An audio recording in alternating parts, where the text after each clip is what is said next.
আহার্য বাংলায় আপনাদের সবাইকে স্বাগত। আজকে আমি একটা ব্লগ নিয়ে এসেছি ইতুলক্ষ্মী পুজোতে বাড়িতে কিভাবে পুজো করি আর কি কি রান্না করি, খাওয়া দাওয়া কি হয়, এই সবগুলো আপনাদের সবার সঙ্গে শেয়ার করব। এখন আমি লক্ষ্মীর কাঠাটা ভরে নিচ্ছি। নতুন ধান দিয়ে আমাদের লক্ষ্মীর কাঠা ভরতে হয়। আজকে জোগাড় হয়নি, এখনো জোগাড় করছি সব। এটা হচ্ছে নতুন ধান। তুলসী তলায় আমাদের পুজোটা করতে হয় আজকে, ইতুলক্ষ্মী পুজোটা, তাই তুলসী তলায় পুজো করছি। কিভাবে পুজো করি সব আপনাদের সঙ্গে শেয়ার করবো আজকে। ইতুলক্ষ্মী পুজো এটা হচ্ছে মলিদা, এটা চালের গুঁড়ো দিয়ে আমাদের করতে হয়। চালের গুঁড়ো দিয়েছি, আতপ চালের গুঁড়ো, নতুন আতপ চালের গুঁড়ো, চিনি, কলা, আর এটা চিড়েটা দিতে হবে।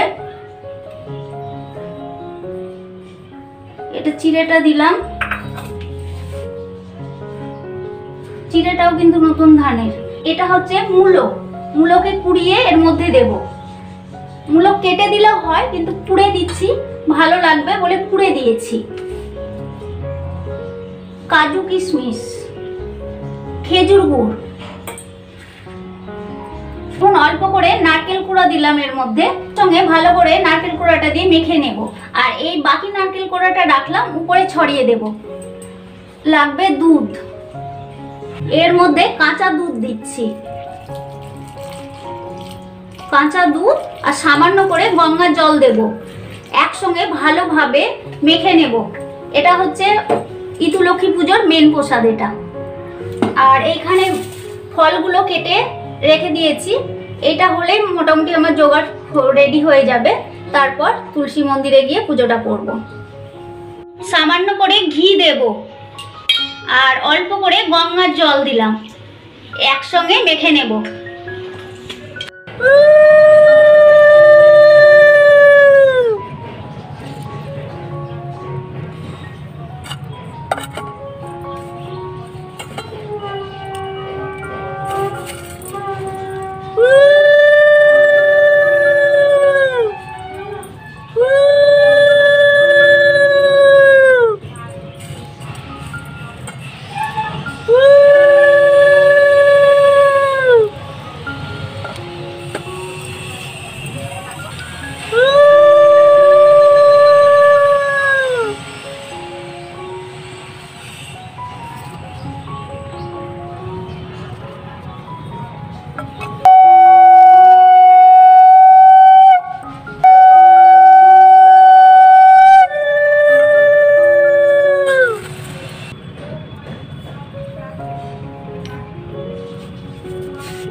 কলা পাতায় আমাদের এই যে মলিদার ভোগটা আছে এটা দিতে হবে।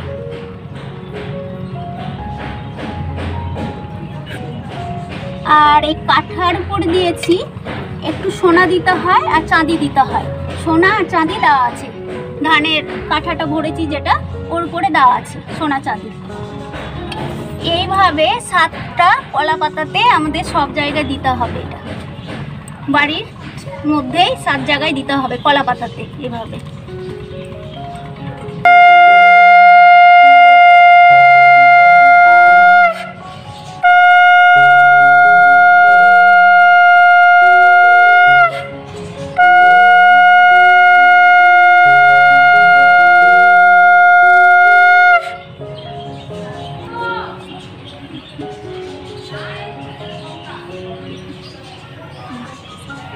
ইতু পুজোর ব্রত কথাটা শুরু করলাম।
গিয়েছে, ইতুলক্ষ্মী পুজোটা করে নিয়েছি। তারপরে প্রসাদ খাবো এখন। প্রসাদ এই ফলগুলো, আর এটা আগেই দেখিয়েছিলাম মলিদা, এটা আমাদের মেন প্রসাদ, এটা খাওয়া দাওয়া হবে এখন। আর দই চিড়ে মিষ্টি দুপুরের খাবার এটা। আর রাত্রিবেলায় অনেক রকম রান্না হবে, রাত্রিবেলায় কিন্তু নিরামিষ সব রান্না হবে। আজকে কিন্তু নিরামিষ আমাদের খেতে হয়, রাত্রিবেলায় ভাতটা খেতে পাওয়া যাবে। আর এখন চিড়ে দই আর ফল। সবজি কাটা সব হয়ে গিয়েছে, আর ছোলার শাকটা কাটতে বসেছি। মেয়ে সব সবজি কেটে নিয়েছে, ছোলার শাকটা কাটতে বসেছি। এভাবে সরু সরু করে ছোলার শাকটাকে কেটে নেব। সরু না হলে খেতে ভালো লাগবে না, খেতে কিন্তু খুব ভালো লাগে ছোলার শাক, একটু সরু করে কাটতে হবে। সবজিগুলো ধুয়ে লবণ হলুদ মাখিয়ে রেখেছি, যেগুলো ভাজা হবে। ওইদিকে মুগ ডাল ভাজছি, আর ওইদিকে বেগুন ভাজা বসিয়ে দিয়েছি। দুটো কড়াইয়ে রান্না বসিয়ে দিয়েছি। ইতুলক্ষ্মী পুজোর রান্নাগুলো সব হয়ে গিয়েছে। প্রথমে দেখাই ভাজাগুলো। বেগুন ভাজা, এটা হচ্ছে মূলো ভাজা, এটা কাঁচকলা ভাজা, সিম ভাজা, পোস্ত ছিটিয়ে আলু ভাজা, আর ছোলার শাক। এটা ছোলার শাক, চাটনি, এটা নারকেল কুড়া দিয়ে মুগ ডাল করেছি, আলু কপির তরকারি। নিরামিষ খেতে হয় আমাদের সব, তার জন্য নিরামিষ করেছি সব। 1 থেকে 2 সপ্তাহ মতো কোনো ব্লগগুলো ছাড়া হবে না, ভিডিও কোনো ছাড়া হবে না। কেন, মেয়ে যাচ্ছে ঘুরতে, মেয়ে ঘুরতে যাচ্ছে, তার জন্য ব্লগগুলো কোনো ছাড়া হবে না। আর ঘুরতে যাচ্ছে যেখানে, সেখানকার সব মানে ভিডিওগুলো নিয়ে এসে তখন আপনাদেরকে অবশ্যই দেখাবে। কিছুদিন বন্ধ থাকবে আমার ব্লগটা।